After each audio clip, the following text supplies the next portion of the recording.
Rudo was a slum dweller who often broke into the junkyards of rich people to steal usable things. However, when he gets framed for his foster father's murder and gets thrown into the pit where all the garbage of the world ends up, he is forced to fight gigantic monsters made of garbage to climb his way back up and get revenge.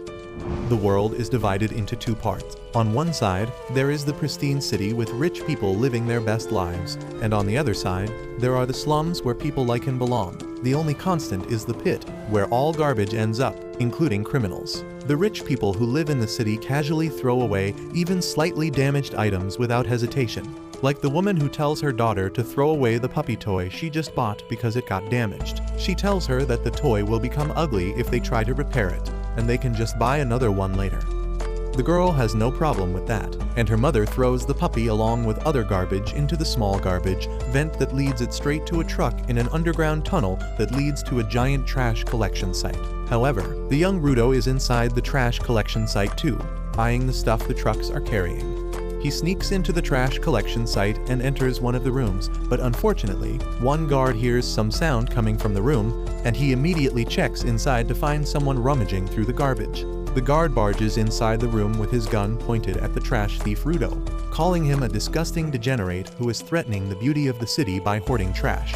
Rudo doesn't even respond to this because he hears those things every Tuesday, but then the guard sounds the alarm, calling for backup.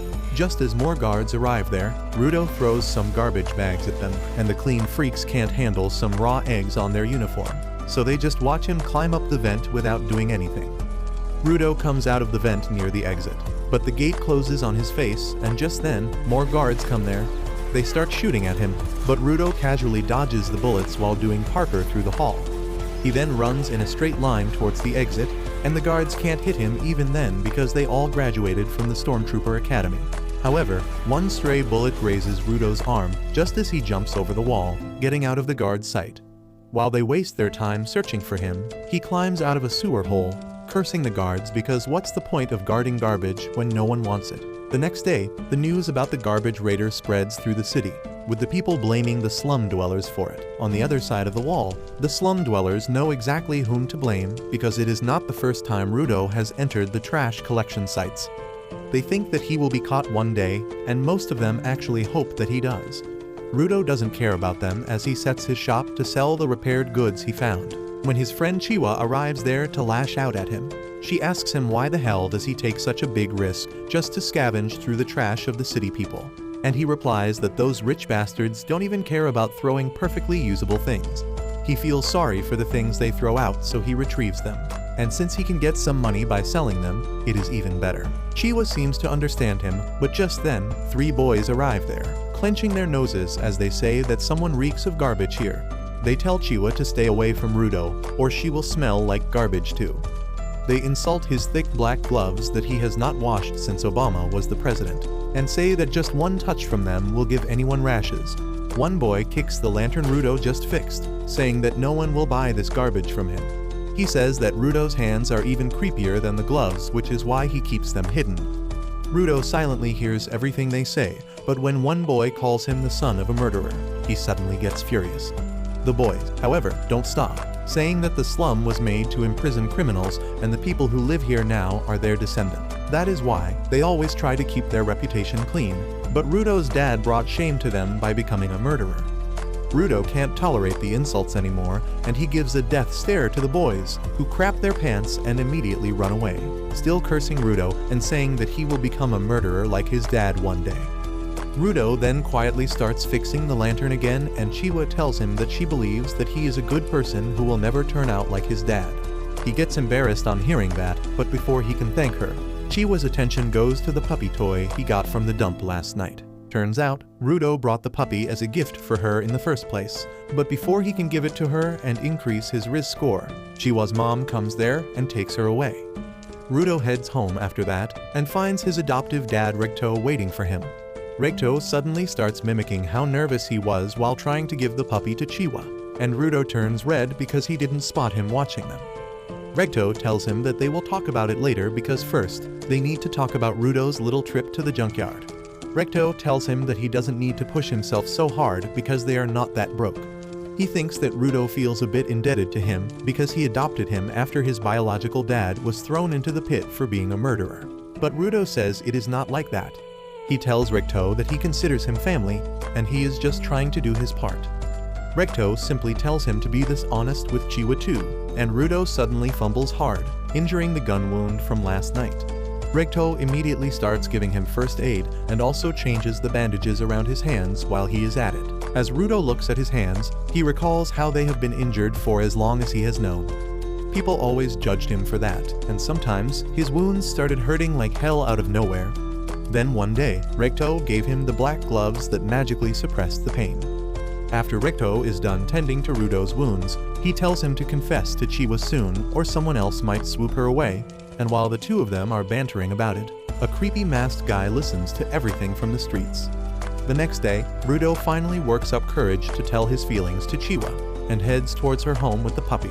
But on the way, he comes across a scene that is not really rare in the slums. At the edge of the slums, there is the pit, where all garbage and serious criminals are thrown. Today, another criminal is being thrown into the pit and Rudo can only watch the execution, wondering what happens to the people inside the pit.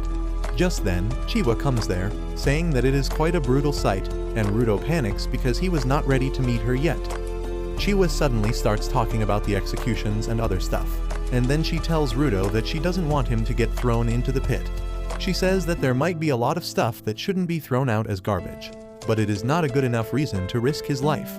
Rudo replies that Recto said the same thing and Chiwa says that it is because Recto loves him too. Rudo takes a second to process that Chiwa said that Recto loves him too, and his brain with 2 MB RAM understands that Chiwa means that she loves him. She gets flustered on realizing that her words could be interpreted that way, but Rudo has already lost his mind. He falls on the ground, clutching his face, and then gives the puppy toy to Chiwa, saying that she might not want it because it came from the garbage, but he thought the puppy would be happier with her. To his utter delight, Chiwa accepts the toy, saying that she will cherish it, and Rudo is happier than he has ever been. He jumps and dances on his way back home, thinking that he needs to boast about it to Rudo immediately. On the way, he bumps into some guards who don't even bother with him, but he is curious about why they are in the slums. Anyway, Rudo reaches home and starts telling Recto about what happened just as he opened the door. But he is left aghast when he sees Recto on the ground with a creepy masked man on top of him. The masked man turns around to take one look at Rudo before plunging his knife deeper into Recto's body.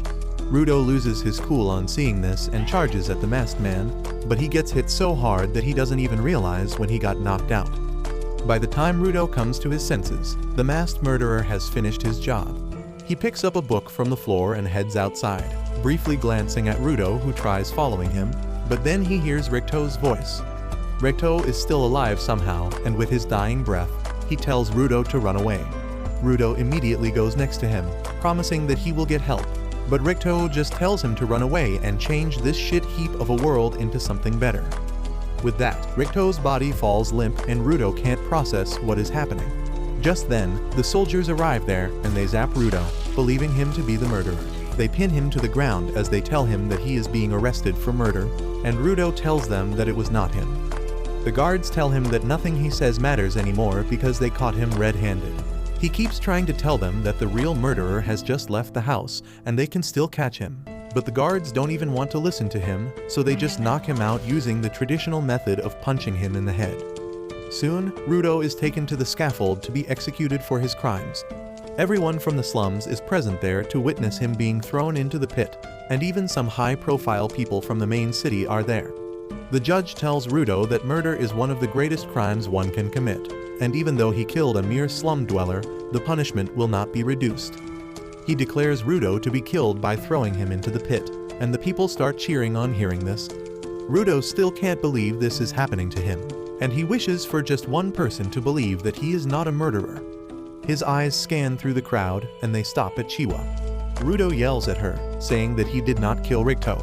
He asks her to find the culprit, but she just says that she trusted him, but he was not worthy of that. She says that he was a murderer's son in the end and drops the toy as she turns his back on him. Her betrayal hurts Rudo more than anything else, and he snaps at the people calling him human filth who deserves to be thrown into the pit. He says that they are the real filth here because they are just blobs of meat without a brain or a will. He swears that he will send them all to hell, when suddenly he notices that the murderer is among the crowd as well. However, he gets no chance to tell anyone about it as he is thrown off the edge. Rudo feels like he has been falling forever, and at one point, he loses consciousness. Luckily, all the garbage at the bottom of the pit breaks his landing, and when he wakes up, he is completely unharmed. He wonders what the hell is happening and how is he still alive, when the stench of the place suddenly hits him. Even the garbage thief is forced to block the smell, and then he notices the vast sea of garbage in front of him along with things that he doesn't recognize. Rudo wonders what the hell is this place when suddenly a giant shadow covers him. He turns around to see what is happening, and he can't believe his eyes when he sees a gigantic monster made out of garbage baring its fangs at him. But that's where this video ends. Remember to like and subscribe to the channel. Thanks for watching, and I'll see you next time.